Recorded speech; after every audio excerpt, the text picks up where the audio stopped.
right, so Kelly and Addison here, and we are going to read chapter 7 of The Never Girls in a Blink. And Addison's going to practice crocheting a little bit while we're reading. All right, so we ended up with Kate realizing that she's coming up with a plan to be able to stay in Neverland. Okay, so for their flying lesson, Tink led the girls to a bend in the stream. The ground here was carpeted with soft moss. Tree branches formed a canopy overhead. "It's a good place to learn," Tink said. "Plenty of branches to catch yourself on and a nice soft landing." Terrence had come along with them and had brought a small sack of fairy dust. "Who's first?" he asked the girls. "Me," said Kate. She watched as Terrence measured out a tiny fairy cupful of dust. "That's all we get?" It didn't look like enough dust to make her fly. It hardly looked like enough to make her sneeze. "Fairy dust is precious," Tink said. "Everyone gets a cupful a day. No more, no less. Now hold your breath. You don't want any blowing away."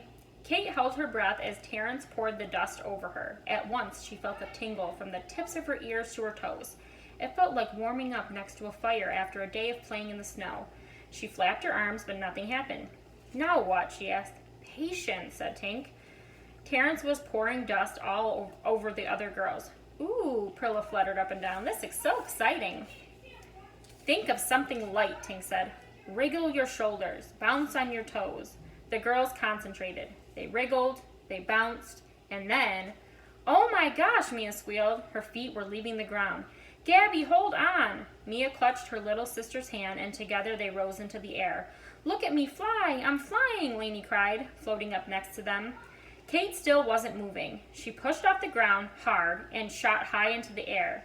"Hey, look at me! Ow!" Kate bumped her head on a tree branch. Clutching her head, she sank back down to the ground. "Meow?" Lainey giggled as she floated down. "You sound like a cat, Kate." Kate scowled and rubbed her head. Gabby bobbed past, her wings fluttering in the breeze. "Come on, Kate, it's fun," she said. She turned a shaky somersault in the air. "Whee!" Kate pushed off again, but instead of going up, she went sideways. "Oof!" she grunted as she hit a tree trunk. She landed on the ground again. Above her, Mia was swimming gracefully through the air. Kate watched her jealously.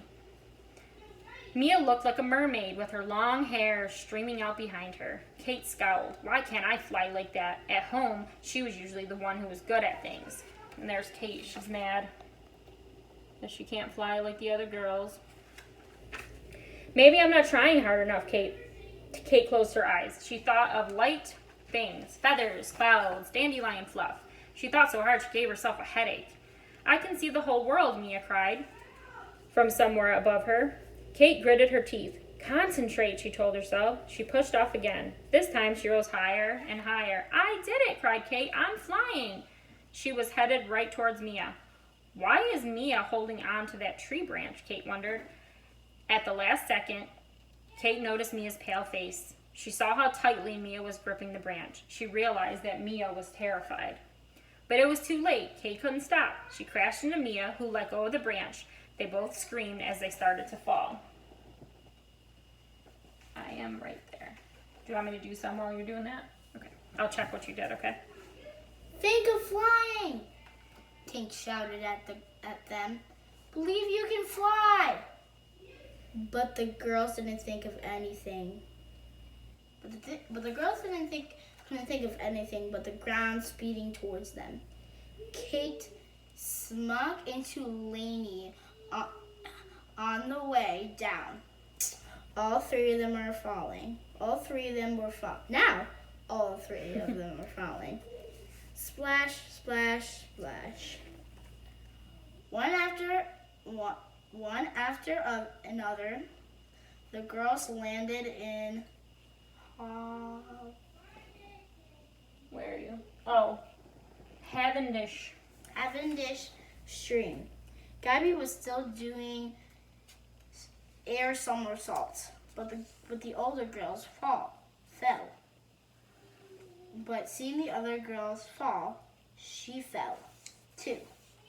Gabby always wanted to do what the big Sorry kids if you do. can hear Magnus laughing in the background. He's cracking up about something. Yeah, he always does that sometimes. She landed into the stream right next to Kate. Splash! The girls were stoked. Stoked. Soaked. They were shivering. Thanks a lot, Kate, Mia said through chattering teeth. She's shivering. Ready? I changed the one, so you can go ahead and start the same ball on the next one. Okay. Kate was quiet on the way back to Pixie Hollow. She walked slowly behind the other girls, thinking. Terrence had said that other kids had once flown to Neverland with Peter Pan. If that was true, Kate and her friends could fly there too. That was Kate's plan, to come back to Neverland whenever she wished. Just because other kids hadn't come back didn't mean it wasn't possible. For Kate's plan to work, though, she had to learn to fly, but she hadn't flown, not more than a moment anyway. Certainly not well enough to fly across an ocean. But now it was too late. Tomorrow they had to go home and leave Pixie Hollow behind, maybe forever. The more Kate thought, the more slowly she walked. The more slowly she walked, the more she fell behind. At some point, Kate realized she could no longer hear her friends' voices. She stopped and looked around. She wasn't sure which way to go. "Hello?" she said uncertainly. "Hey, guys!" A bunch of... I don't even know what I just said. A bunch. That wasn't even close. The leaves of a bush nearby rustled. Kate spun around. She remembered she was in a strange forest. Who knew what kind of creatures lived there? Kate picked up a big stick, holding it like a sword. She faced the bush. Out flew a fairy. Kate sighed, relieved. "Just a fairy." "Yes, clever one, I'm a fairy." The fairy had long black hair and a pale, pinched face. Her wings were narrow and pointed like knives. "Are you planning to bash me with that stick?" she asked Kate. Kate lowered the stick. "What are you doing here?" she asked. "I go where I please, darling," the fairy said with a sniff. "What are you doing here? And why are you all wet?" Kate looked down at her damp clothes. "We had a flying lesson," she said. "It didn't go very well." The fairy smirked. "Clumsies can't fly. They don't have wings." "My friends don't have wings and they flew," Kate pointed out. "Is that so? Then I guess you simply have no talent," the fairy said. "I guess not," Kate agreed sadly. "Although if you really want to fly, I might be able to help you," the fairy said. "How?" asked Kate. "Well, sweet, I am the best fast flyer in Pixie Hollow." As if to prove it, the fairy buzzed a circle around Kate's head. "A flying talent fairy." Kate's heartbeat quickened. She noticed how this fairy's wings sliced the air as she flew. Other fairies fluttered. "You'd really help me?" Kate asked. "I could, though I need your help in return," the fairy said slyly. "Of course," Kate agreed. "Then meet me at moonrise in the orchard, by the sugar plum tree." The fairy turned to leave. So that's Kate and the fairy. I think I know who the fairy is. Oh, okay, we'll see. "Wait," Kate called. "What's your name?" The fairy glanced back. "Vidya." Somewhere in the back of Kate's mind, the name rang a bell. But she hadn't been listening when Prilla warned them about Vidya. What's wrong? Okay, hold on. Hold on. We gotta do a quick Reset. You just gotta pull it back, remember? Yeah. I just forgot where it started. So you always just go back. You just frog it and go back. Okay.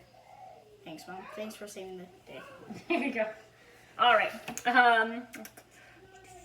Okay. But she hadn't been listening when Prilla warned them about Vidya. "My name's Kate," she said. Vidya shrugged as if Kate's name was not important. She started away. "Oh, wait," Kate called. "How do I get back to..." She trailed off. Vidya was already gone. And then Tink flew up. "There you are," she cried when she saw Kate. "We've been looking for you." She looked around. "Who were you talking to?" "It was..." "Nobody. Nothing," said Kate. For some reason, she didn't want to tell Tink about her flying lesson with Vidya. Tink's brow furrowed. But to Kate's relief, she didn't ask any more questions. "Well, come on then," Tink said. "The other girls are waiting." Even Tink's scowl couldn't dampen Kate's spirit. She was going to learn to fly from the fastest flyer in Pixie Hollow. And we didn't tell this yet, so we have to tell us. What are we going to do when we're done reading the books? We didn't say it. What are we going to do? What are we going to do with the books when it's done? I didn't say it, remember? We had to do the video over. What are we going to do? Oh, yeah, I forgot. We are going to give away the books. We're going to give away the books So when we're done reading all 4 of the books, we will do a giveaway of all of the books for anyone that's any. Mommy just interrupted me. Okay. We need to do it again. So yeah, so look, Addison's got a bunch more of this done while we were reading. Okay, so yeah, thank you for listening to chapter 7, and we will read chapter 8 within the next, I didn't mark the page, within the next couple days. And again, thank you for watching, everybody. Bye.